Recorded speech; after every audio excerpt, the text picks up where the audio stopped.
भगवान जेतेबेले दुनिया तैयारी कले प्रथमे से कुकुर बनैथिले।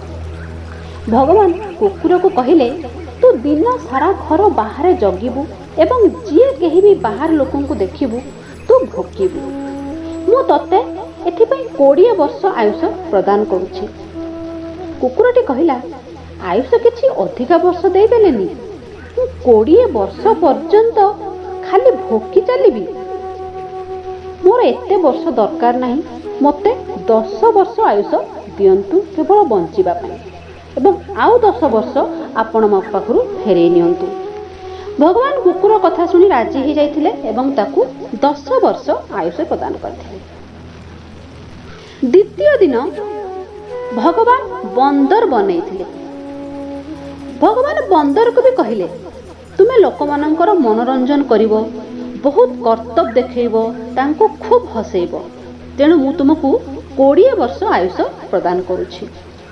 बंदर कहिला अन्यर मनोरंजन करिबा पई 20 वर्ष बहुत, मते भी कुकुर भली 10 वर्ष दरकार, आउ बाकी 10 वर्ष आपण फेरै नियंतु। भगवान बंदर कथार मध्य राजी हो जाइथिले एवं ताको 10 वर्ष आयुष दैथिले। तृतीय दिन भगवान गाई बनैथिले। भगवान गाई को कहिले तुमे जंगल रे कृषक साथी रे पड़िया रे भीषण गरम रे कृषकर गुलामी करिवो एवं सेमानंकु पीवा पई मीठा क्षीर प्रदान करिवो। मु तुमको 60 वर्ष आयुष प्रदान करुछि। गाईटी कहिला मते केवल 20 वर्ष देई बाकी सब वर्ष आपण फेरै नियंतु, मोर बेसी वर्ष दरकार नहीं।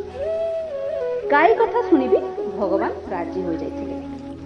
चतुर्थ दिन भगवान मनीष बनैले एवं मनीष को कहिले पेट भरी खाइबू, शोइबू एवं मौज मजलिस करिबू, जीवन खूब आनंद नेबू।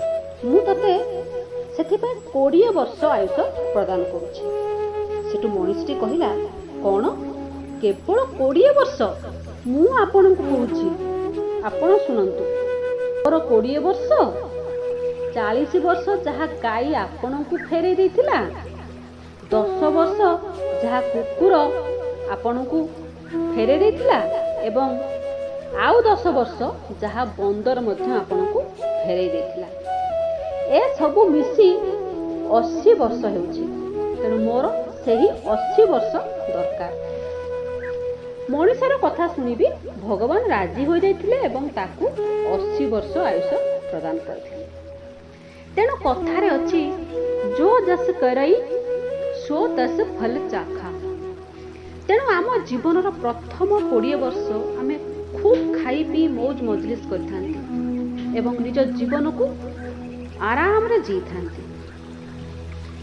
ता पर 40 वर्ष गाई परी गुलामी करथांती, निज परिवारर रक्षणाबेक्षण करथांती। पुणी 10 वर्ष बंदर परी निजर नाती नातनींकर मनोरंजन मध्य करथांती। शेषरे 10 वर्ष आमे गोटे जगार बसी जाती एवं घरर सदस्य मानक उपरे चिल्लै थांती। मनीषर आहुरी आहुरी मागिबार आदत कारण ही आमे आज बहुत परेशान होता। आमको जेतिके मिली थाए सेतिके केबे भी संतुष्ट होई न थांती। हमर दुखर कारण केवल गोटिए, से हैला असंतुष्ट। आमे सबु बेले असंतुष्ट ही रही थांती। ए थिला मोर आजिर गोटे विशेष एवं बहुत छोट स्टोरी। जदि आपण मानक मोर ए स्टोरीटी भल लागि थाए तेबे लाइक करंतु, शेयर करंतु एवं सब्सक्राइब मध्य करंतु। आज पई रखुछि, नमस्कार।